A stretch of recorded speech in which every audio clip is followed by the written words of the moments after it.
हाय दोस्तों, नमस्कार। तो आज हम देखेंगे जो पहले हमने अभी तक जितने भी आर्टिकल और जितने भी कॉन्सेप्ट क्लियर किए हैं, तो उसके आगे हम लोग आज देखेंगे। लेकिन उसके पहले थोड़ा हम लोग जितनी चीज़ें रिवीजन की हैं तो उनको थोड़ा रिवीजन कर लेते हैं बहुत ही जल्दी। ठीक है, तो सबसे पहले अगर देखा जाए तो हमने पहले देखा था आर्टिकल 1 के अंदर देखा था, और यूनियन फेडरल कॉन फेडरल, और देखा था आर्टिकल 2 के हिसाब से देखा जाए किसी भी फॉरेनर स्टेट को हम लोग अपने देश में मिला सकते हैं। और 2-3 के अंदर देखा था हम किसी भी देश की किसी भी स्टेट की बाउंड्री नेम कुछ भी चेंज कर सकते हैं। और आर्टिकल 4 के बारे में देखा था। आर्टिकल 5 से और आर्टिकल 11 तक में अगर देखा जाए तो 5 to 11 के अंदर हमारा सिटीजनशिप दे के रखा है, तो उसके बारे में हमने देखा था।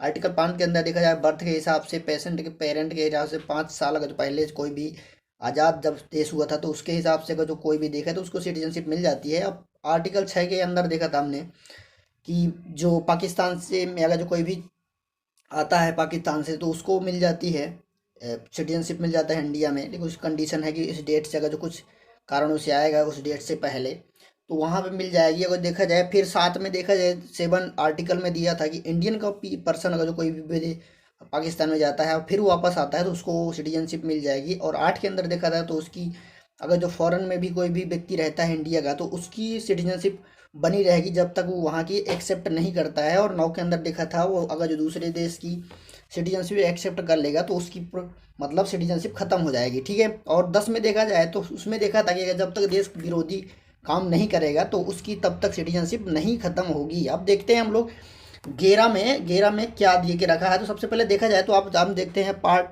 आर्टिकल 11 के अंदर क्या है। तो सबसे पहले अगर जो आर्टिकल 11 के अंदर देखा जाए तो इसमें लिखा है कि कोई भी नियम सिटीजनशिप की पहले देखा जाए तो पहले जब हमारा कॉन्स्टिट्यूशन बना था उस टाइम पे सिटीजनशिप से संबंधित कोई भी नियम कानून नहीं थे देश में। लेकिन 1955 में ये बनाया गया और आर्टिकल 11 के अंदर कहा गया है कि कोई भी सिटीजनशिप से संबंधित अगर जो नियम कानून बनाना चाहे तो पार्लियामेंट उसमें बना सकती है।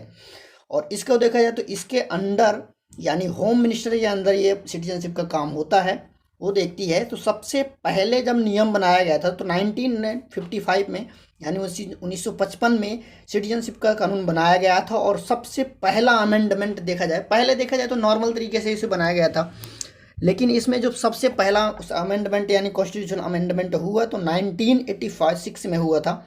और उसके बाद देखा जाए तो 1992 में, 2003, 2005, 2015, 2019 में देखा जाए धीरे धीरे अब बहुत सारे सुधार होते रहे।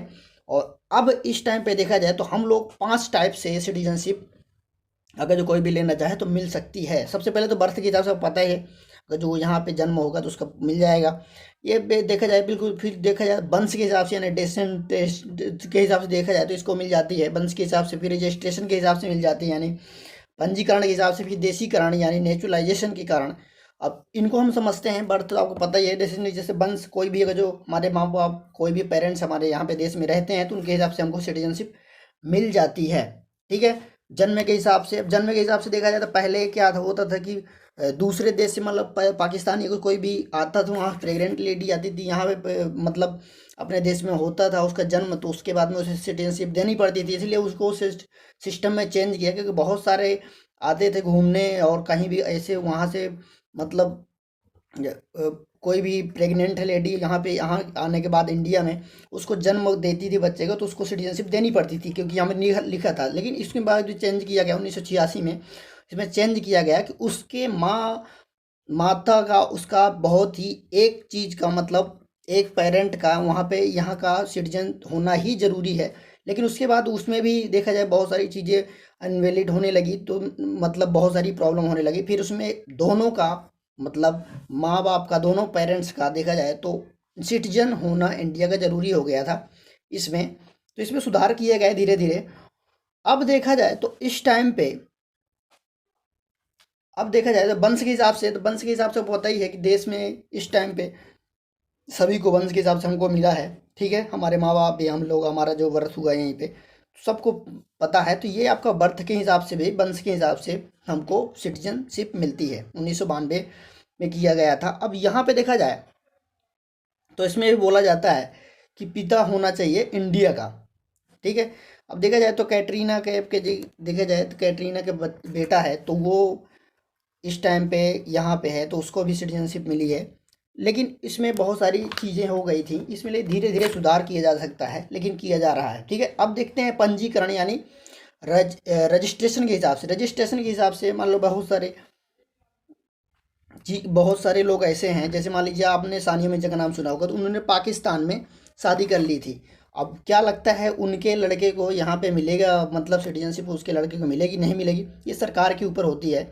लेकिन सरकार ने दे के रखा है कि रजिस्ट्रेशन के हिसाब से मिलता है, लेकिन ये सरकार के ऊपर होती है, होम मिनिस्ट्री के ऊपर होती है। ठीक है, अब देखते हैं नेचुरलाइजेशन के हिसाब से, मतलब देसीकरण के हिसाब से। बहुत सारे लोग ऐसे होते हैं, जैसे मान लीजिए आर्टिस्ट होते हैं और मतलब साइंटिस्ट होते हैं, या भारतीय किसी भी भाषा में बहुत लोग सिंगर होते हैं, या मान लीजिए कोई भी एक्टर होता है। ऐसे लोग अगर चाहें तो यहाँ पे नेचुरलाइजेशन के हिसाब से देश में सिटीजनशिप ले सकते हैं, और देश जब चाहेगा तभी उनको दे सकती है, क्योंकि इनसे बेनिफिट होता है, भारतीय देश की इकोनॉमी का बढ़ावा मिलता है। इसलिए यहाँ पे देखा जाए नेचुरलाइजेशन के हिसाब से भी सिटीजनशिप मिलती है। अब देखा जाए तो अर्जित भूमि यानी देखा जाए एक्वायर लैंड, जैसे मान लीजिए हमारे जो पहले हमारा 22वां राज्य कौन सा बना था, आपको बताना है एग्जाम ये कमेंट बॉक्स में। तो अगर जो बताया जाए तो 22वां राज्य तो सिक्किम बना था। 35 अमेंडमेंट सबसे पहले हुआ था 35, फिर हुआ 36 यानी 1974-75 में। ठीक है, तो पहला अगर देखा जाए, अगर जो देखा जाए 22वां राज्य जब बना था, तो इसको जितने भी यहाँ के सिटीजन हो गए, क्या लगता है उनको सिटीजनशिप नहीं मिला होगा, लेकिन उनको जब अर्जित भूमि के हिसाब से यहाँ पे मतलब सिटीजनशिप उन्हें दिया गया था। ठीक है, तो अर्जित भूमि मानिए एक्वायर्ड लैंड के हिसाब से, अगर जहाँ पे जो भी लोग वहाँ के रहने वाले हैं उन्हें सिटीजनशिप देना पड़ता है।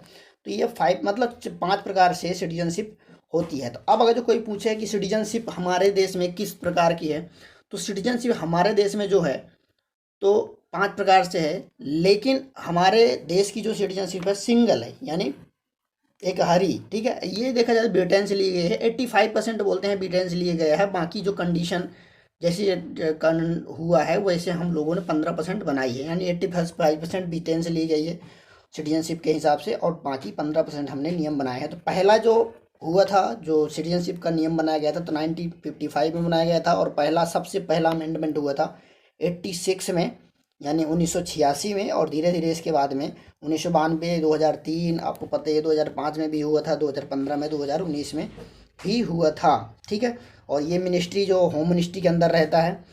तो यहाँ पे हम लोग देखे हैं कि सिटीजनशिप कैसे मिलती है, उसके टर्म्स एंड कंडीशन क्या होती हैं। ठीक है, अब समझते हैं। तो पार्लियामेंट इसमें जो भी नियम बनाती है सब पार्लियामेंट बनाती है सिटीजनशिप के बारे में। अब हम लोग समझते हैं कि सिटीजनशिप आखिर देखा जाए तो NRI आपने सुना होगा, या PIO सुना होगा, या देखा जाए बहुत सारी चीज़ें आपने OCI भी सुना होगा। तो इनका मतलब क्या होता है, सबसे पहले देख लेते हैं NRI यानी नॉन रेजिडेंट इंडियन क्या होता है।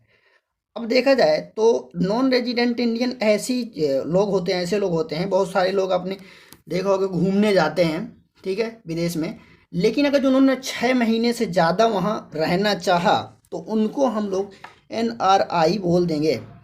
ठीक है, क्योंकि वहाँ पे वो काम करते हैं, घूमने जाने वालों को ही NRI नहीं बोल देते हैं, उसको जो 6 महीने से ज़्यादा के लिए गया हो किसी देश में उसको बोलते हैं NRI। ठीक है, लेकिन सबसे ज़्यादा हमारे जो देश से NRI जाते हैं तो वो केरला से जाते हैं विदेश में। एक टाइम पे क्या हुआ था, जब अटल बिहारी प्रधानमंत्री थे, उस टाइम पे देखा जाए तो हमारे देश की इकोनॉमी बहुत बुरी कंडीशन में हो गई थी। उस टाइम पे हमारे NRI लोगों ने ही इकोनॉमी बचाई थी, क्योंकि वहाँ से पैसे कमा के भेजते थे और यहाँ पे हमारे इकोनॉमी में सुधार होता था। तो उस टाइम पे देखा जाए तो हमारे NRI लोगों ने बहुत ही ज़्यादा हेल्प की थी देश की। तो यहाँ पे देखा जाए तो NRI बहुत ही हेल्पफुल है हमारे देश, सभी देश के लिए, जहाँ जहाँ से। अब इस टाइम पे देखा जाए तो कहते हैं कि सबसे ज़्यादा इंडिया से NRI लोग जाते हैं, ठीक है, कमाने के लिए विदेश में। तो NRI का बहुत ही ज़्यादा मतलब सहयोग है देश की इकोनॉमी बढ़ाने के लिए। तो यहाँ पे हो जाएगा NRI का full form non resident Indian. ये 6 मंथ से ज़्यादा अगर जो किसी भी देश में रहते हैं तो उनको यहाँ पे NRI बोलते हैं। ठीक है, अब देखते हैं तो जो भी पैसा ये लोग भेजते हैं वहाँ से तो उस पर टैक्स नहीं लगता है। ठीक है, लेकिन जब भी किसी देश में जाएंगे तो वहाँ पे पासपोर्ट की ज़रूरत होती है। ठीक है, तो यहाँ पे बता दूँ आपको न, उसमें टैक्स नहीं लगता है, और लेकिन जब भी किसी देश में जाएंगे तो वहाँ पे पासपोर्ट की ज़रूरत पड़ती है। ठीक, तो ये देख लेना है। नेक्स्ट समझते हैं PIO क्या होता है। इसका फुल फॉर्म होता है पर्सन ऑफ इंडियन ओरिजिन। अब इसका मतलब क्या होता है पर्सन ऑफ इंडियन ओरिजिन? मान लीजिए फॉर एग्जांपल बहुत सारे लोग ऐसे होते हैं इंडिया के अंदर कि बहुत अमीर होते हैं और वो चाहें कि हम दूसरे देश में सेटल हो जाएं। जब दूसरे देश में सेटल हो जाएंगे तो जो भी कमाएंगे तो वहीं पर रखेंगे।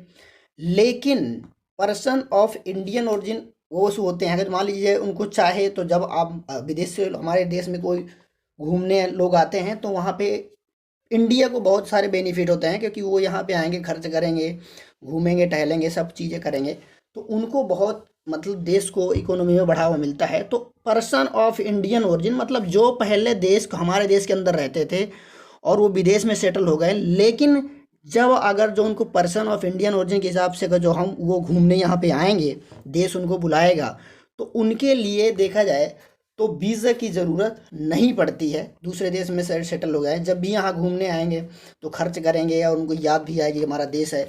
और वो अगर तो कोई बिजनेसमैन है बड़ा सा तो वो सोचेगा यहाँ पे कुछ इन्वेस्ट किया जाए, कुछ करेंगे तो देश का बेनिफिट होता है। तो ये पर्सन ऑफ इंडियन ओरिजिन यानी PIO ही करते हैं, इंडिया में पहले रहते थे, इसीलिए उनको बोलते हैं भारतीय। बहुत सारे आपने देखा होगा, बहुत सारे खिलाड़ी होते हैं और बहुत सारे ऐसे ऐसे पॉलिटिशियन हैं विदेशों में, जैसे मान लीजिए कनाडा में भी और ब्रिटेन में भी हैं बहुत सारे ऐसे पॉलिटिशियन, बहुत सारे CEO, जैसे मान लीजिए सुंदर पिचाई का नाम सुना होगा। तो जो बोलते हैं पर्सन ऑफ इंडियन ओरिजिन के जो बच्चे होंगे तो ऐसे बोलते हैं। ठीक है, तो जो भी मतलब विदेश में सेटल हो गए, विदेश में रहते हैं, वो घूमने आते हैं, तो उनको बोलते हैं पर्सन ऑफ इंडियन ओरिजिन, भारतीय मूल के निवासी। ठीक है, मतलब उनके जो पहले दादा लोग रहते थे, अब उनके बच्चे वहाँ हो गए, वहीं रहेंगे, तो उनको बोलेंगे पर्सन ऑफ इंडियन ओरिजिन। ठीक, तो ये जो आते हैं तो 6 महीने में जब भी यहाँ देश में आ जाते हैं, पहले आते जब पर्सन ऑफ इंडियन ओरिजिन था, तो अगर देश में घूमने आ गए 6 महीने के बाद, उन्हें 6 महीने का जो मान लीजिए इंडिया के अंदर रह गए घूमते घूमते, उनके बाद में क्या होता था कि FRRO ऑफिस होता था एक, मतलब फॉरेन ओरिजिनल रजिस्ट्रेशन ऑफिस होता था, तो वहाँ पे सूचित करना पड़ता था हम यहाँ पे अभी हैं। ठीक है, लेकिन यही चीज़ अब चेंज करके बंद कर दी गई है पर्सन ऑफ इंडियन ओरिजिन को, और इसको कर दिया है OCI यानी ओवरसीज सिटीजन ऑफ इंडिया। ठीक है, अब यहाँ पे क्या होता है कि ओवरसीज सिटीजन ऑफ इंडिया जब बना दी गई है, बल्कि ये पाकिस्तान और बांग्लादेश में नहीं है लागू होती है। ठीक है, ठीक, लेकिन ये जब यहाँ पे अब आ गए हैं तो उनके पास हो जाता है ओवरसीज सिटीजन ऑफ इंडिया। ठीक है, तो उनको ऐसा वो बना दिया जाता है कार्ड। ठीक है, ये जो बना है।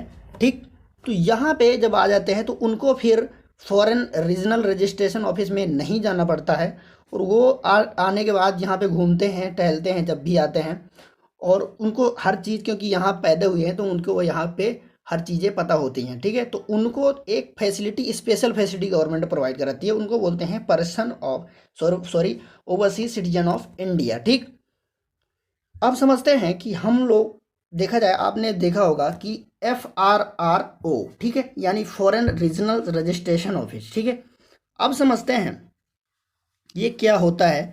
तो सबसे पहले हम समझ लेते हैं फेमा एक्ट आया था 1999 में, यानी 1999 में। ठीक है, the foreign exchange management act 1990 में। ये क्या था, जो भी मतलब विदेश में लोग, जो भी लोग विदेश में काम करते हैं तो उनको पैसा भेजना पड़ता है। अब उनको पैसा भेजना पड़ता है तो उसके दो मतलब रूल्स हैं कैसे पैसे भेजते हैं। अगर जो वो लोग NRO के हिसाब से भेजेंगे, यानी नॉन रेजिडेंट और ओवरसीज ऑर्डिनरी अकाउंट के हिसाब से भेजेंगे, तो उनको देखा जाए तो पैसा देना पड़ता है। ठीक है, उनको मतलब टैक्स देना पड़ता है। लेकिन अगर जो वो लोग NRE यानी नॉन रेजिडेंट एक्सटर्नल के हिसाब से भेजेंगे, यानी देखा जाए तो ये हो गया और ये हो गया, नॉन रेजिडेंट एक्सटर्नल के हिसाब से भेजेंगे तो उनको पैसा मतलब टैक्स नहीं देना पड़ता है अपने इनकम का। ठीक है, लेकिन अगर जो FCNR यानी हमने जो देखा था यहाँ पे FCNR, इसके हिसाब से जब इसमें अगर पैसा भेजेंगे तो वो जिस मतलब करेंसी में पैसे भेजेंगे, जिस भी करेंसी में, मान लीजिए उन्होंने डॉलर में भेजा, ठीक है, तो डॉलर में भेजा तो डॉलर में ही उनका मतलब मनी वहाँ पे सेव रहेगा।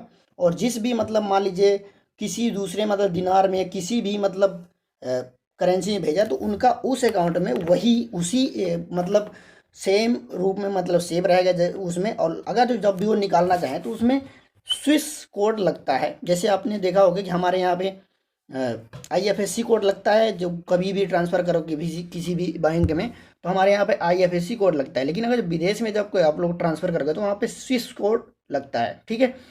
तो यहाँ पे आप लोगों को ध्यान रखने वाली बात ये है कि बहुत सारी चीज़ें होती हैं जो हमारे देश में होती हैं, लेकिन बहुत सारी चीज़ें हमें पता नहीं होती। इसलिए देखा जाए तो ये एक मतलब बारीक सी नॉलेज है जो हमें पता होना चाहिए, ठीक। अब हम समझते हैं, तो ये आपको पता होगा याद, ओवरसीज हो गया, हम थोड़ा रिवीजन कर लेते हैं। NRI हो गया, PIO हो गया और OCI यानी ओवरसीज सिटीजन ऑफ इंडिया, इनके बारे में आपको पता होना चाहिए। अब हम समझते हैं नेक्स्ट चीज़ें। आपने देखा होगा कि हमारे देश में बहुत सारे ऐसे मतलब इमिग्रेंट पर्सन आ गए थे, अभी भी हैं, लेकिन किस किस देश से आए थे उन्हें हम थोड़ा समझ लेते हैं। सबसे पहले देखा जाए तो पारसी 12वीं सदी में आए थे ईरान से, जो इस टाइम पे रतन टाटा हैं वो पारसी हैं, ठीक है।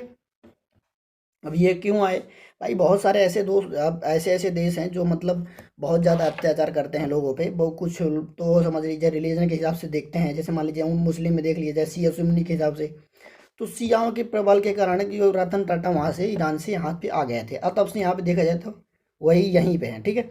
अब यहाँ देखा जाए 1947 में जब भारत और बांग्लादेश विभाजन हुआ इंडिया से, तो उस टाइम पे सीरियल रेड क्लिफ ने हमारी बाउंड्री डिवाइड कर दी थी पुलिस स्टेशन के हिसाब से, पुलिस स्टेशन के हिसाब से, ठीक है। तो वहाँ से भी बहुत सारे लोग हमारे इंडिया में आए थे, ठीक है। अब देखा जाए तिब्बत से तो 1900 मतलब 59 में देखा जाए तो 1959 से जब हमारे इस टाइम पे दलाई लामा हिमाचल प्रदेश में हैं, तो वहाँ से भी बहुत सारे लोग यहाँ आए थे, ठीक है।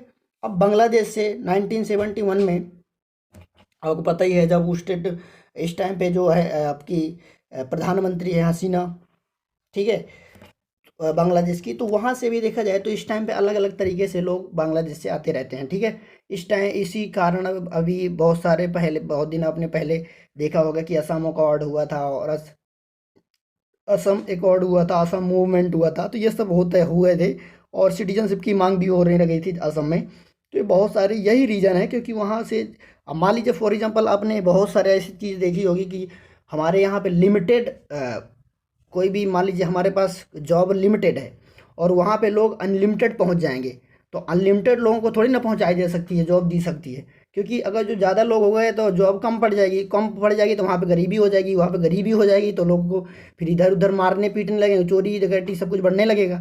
इसलिए देखा जाए तो वहाँ पे असम में रोहिंग्या लोग बहुत ज़्यादा आ गए थे, और जब वहाँ पे रोहिंग्या लोग आ गए थे इसलिए वहाँ पे लोग बहुत ज़्यादा मतलब विरोध करने लगे थे असम का, सॉरी बांग्लादेश का, कि यहाँ से रोहिंग्या आ रहे हैं और हमारे यहाँ विकास नहीं हो रहा है, हमारे यहाँ प्रॉब्लम हो रही है। इसलिए देखा जाए तो ये सारी चीज़ें होती हैं, इकोनॉमिक फैक्टर होते हैं, पॉलिटिकल फैक्टर होते हैं, और बहुत सारे देखा जाए सोशल फैक्टर भी होते हैं। और दूसरी बात, अगर जो आपके पास सिटीजन अगर जो आप वहाँ से इमिग्रेंट होके माइग्रेशन के हिसाब से आप आएंगे। अब हमारे देश में देखा जाए तो बहुत सारे रीजन हैं माइग्रेशन के। हमारे यहाँ पे देखा जाए तो इस टाइम पे गुजरात हो गया, जैसे दिल्ली हो गया, और महाराष्ट्र देख लिया जाए, मुंबई जैसे देख लिया जाए, तो वहाँ पे हमारे उत्तर प्रदेश जैसे देख लिया जाए, बिहार देख लिया जाए, तो यहाँ के लोग माइग्रेट होकर जाते हैं। क्योंकि यहाँ पे क्यों जाते हैं, रीजन तो ये है कि भाई यहाँ पे जॉब नहीं है, और अगर जॉब होती तो वहाँ के लोग क्यों जाते, बात तो यही है ना। तो यहाँ पे मेन रीज़न ये है कि भाई जॉब नहीं है यहाँ पे, इनके कमाने के लिए कोई भी ऑप्शन नहीं है दूसरा, तो इसलिए यहाँ पे देखा जाए तो हमारे यहाँ मतलब दूसरे स्टेट से लोग दूसरे स्टेट में यही जाते हैं, नहीं तो किसको पसंद है अपना गाँव घर छोड़ने के लिए, ठीक है। तो ये कारण होते हैं, और यही कारण है वहाँ पे बांग्लादेश में तो और कारण भी हैं कि सिया सुन्नी करके वहाँ पे देखा जाए तो इधर से उधर मार वार करते हैं आतंकवादी। जहाँ पे एजुकेशन नहीं होता है वहाँ सबसे बड़ी प्रॉब्लम होती है। जिधर एजुकेशन होगा और डेवलपमेंट होगा तो वहाँ पे कौन जाना चाहेगा अपने। और माइग्रेशन के तो बहुत सारे और भी फैक्टर हैं, बहुत और सारे कारण हैं, ठीक है। तो ये हो गए। श्रीलंका से देखा जाए तो 1980 में बहुत सारे लोग आए थे, ठीक है। म्यांमार से 2015 में रोहिंग्या, ठीक है। और देखा जाए तो डॉक्यूमेंट उनके पास नहीं थे, इलीगल जो थे भी तो उनके पास इलीगल थे, उनको खुद बहुत सारे को पता नहीं था, लेकिन गवर्नमेंट ने उनके लिए ऑप्शन निकाले थे बहुत सारी चीज़ें, ठीक है। और पाकिस्तान, अफगानिस्तान, बांग्लादेश में देखा जाए तो माइनॉरिटी को बहुत सताया जाता है, आपको पता ही है, ठीक है। लेकिन फिर भी जो भी है, और श्रीलंका में आपको पता ही है राजीव गांधी की क्या हत्या हुई थी, कि क्या हुआ था, ठीक है। अब बहुत सारे लोग बोलते हैं मुस्लिम मुस्लिम करके, तो यहाँ पे मुस्लिम में देखा अहमदिया मुस्लिम को भी दिक्कत है, लेकिन उनके मैटर को बहुत कम लोग उठाते हैं, ठीक है। तो यहाँ पे देखा जाए तो एनआरसी क्या था, इसको हम लोग समझते हैं थोड़ा, बहुत सारी चीज़ें समझेंगे।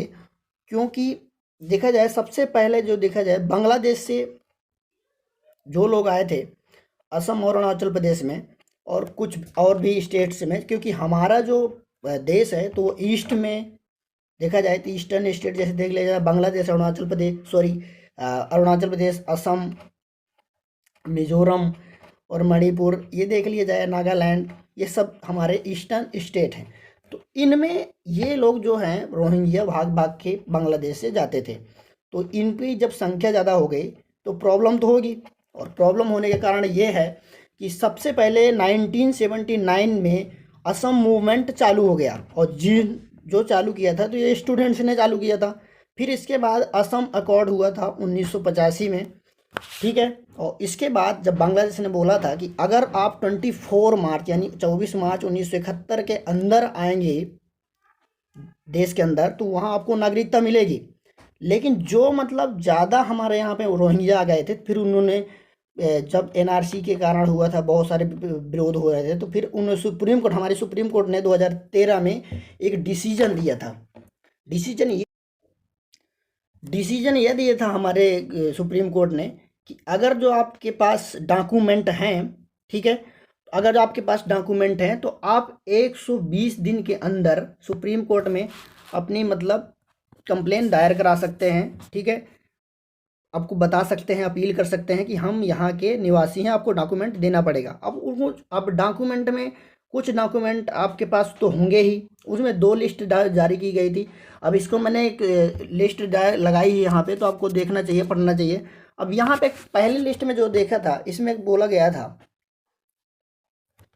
जब यहाँ पे एनआरसी हुई थी तो 19 लाख लोग देखा जाए तो एनआरसी से बाहर से थे। अब कुछ तो देखा जाए पॉलिटिशियन भी थे, लेकिन जो लिस्ट थी तो पहले लिस्ट में कहा गया था तो 1951 से वोटर लिस्ट होना चाहिए, ठीक है। 1971 या देखा जाए लैंड पेपर होना चाहिए, या सिटीजनशिप का पेपर होना चाहिए, या परमानेंट रेजिडेंस होना चाहिए, रिफ्यूजी रजिस्ट्रेशन हो जाना चाहिए, या पासपोर्ट एलआईसी के पेपर होना चाहिए, या एनी सर्टिफिकेट ऑफ लाइसेंस के होना चाहिए, कोई भी लाइसेंस का सर्टिफिकेट होना चाहिए, या गवर्नमेंट जॉब के पेपर होना चाहिए, या काउंटिंग बैंक पोस्ट होना चाहिए, बर्थ सर्टिफिकेट होना चाहिए, 10th बोर्ड या यूनिवर्सिटी सर्टिफिकेट, या court related any document, government document होना चाहिए। या दूसरे में बोला गया था कि आपके पास पासपोर्ट होना चाहिए, वोटर आईडी, बर्थ सर्टिफिकेट, या लैंड पेपर, या बैंक, ये बहुत सारी चीज़ें दी गई थी।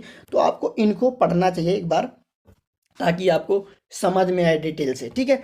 अब रीजन क्या था भाई एनआरसी का रीजन ये था, मान लीजिए फॉर एग्जांपल इस टाइम पे सेंट्रल गवर्नमेंट है, मैं किसी भी गवर्नमेंट का पक्ष या वो नहीं हूँ, लेकिन जो रियलिटी बताऊँगा।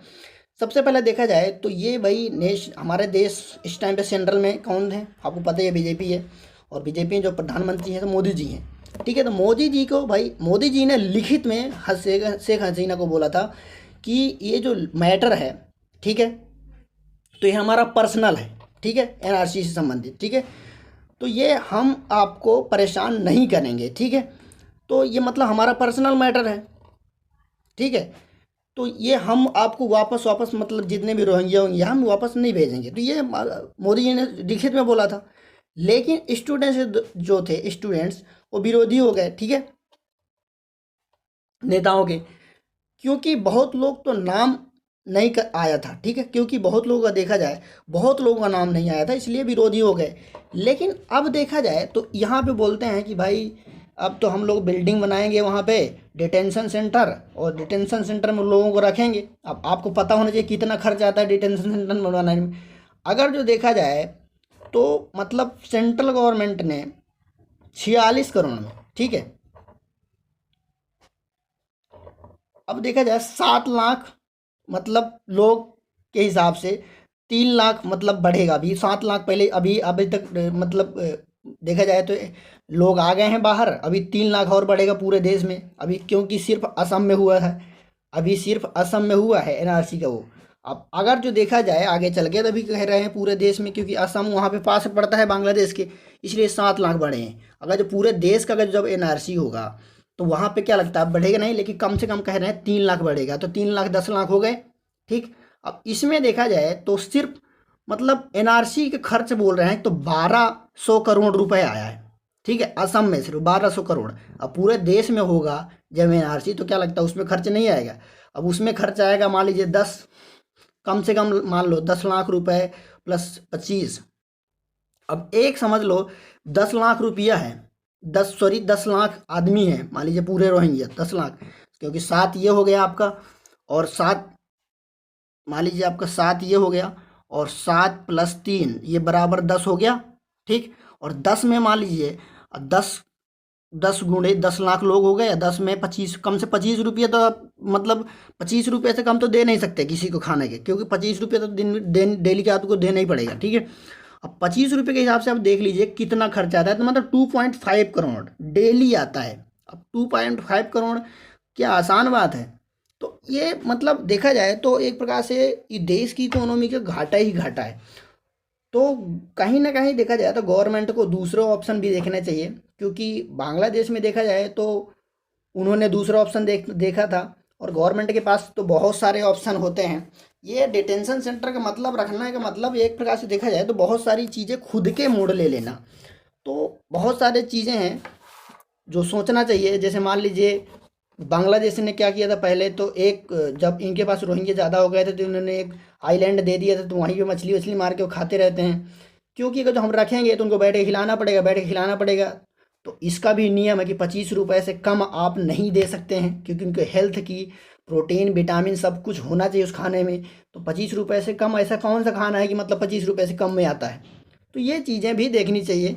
और सेंट्रल गवर्नमेंट, और देखा जाए तो एक ये भी देखना चाहिए कि दूसरा कोई नेता दूसरा कुछ कह रहा है और दूसरा कोई नेता कह रहा है कि नहीं होगा।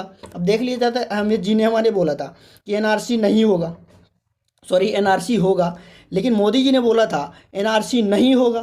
तो ये मतलब दोनों में मतभेद है तो लोगों में, और दूसरे जो विपक्षी नेता हैं तो उनमें तो क्या सोचेंगे, तो ये तो दिक्कत हो जाएगी ना। तो ऐसी चीज़ें ये हैं कि मतलब दोनों को, सभी को, अब मान लीजिए मोदी जी तो अमित जी से बड़े हैं, अब बड़े पोस्ट में हैं, लेकिन उनकी बात और उनकी बात अलग अलग हो जाएगी ना। तो ये देखा जाए तो सब बढ़िया एक हिसाब से देख के सोच के करना चाहिए। तो ये चीज़ें थी जो आई होप को समझ में आए होंगी। तो अब मिलते हैं नेक्स्ट वीडियो में, तब तक के लिए thank you watching this video. इस वीडियो को हमने काफ़ी चीज़ें कवर की हैं और बहुत सारी चीज़ें आपको नहीं समझ में आई हो अगर जो, तो आप लोग कमेंट बॉक्स में पूछ सकते हैं। Thank you.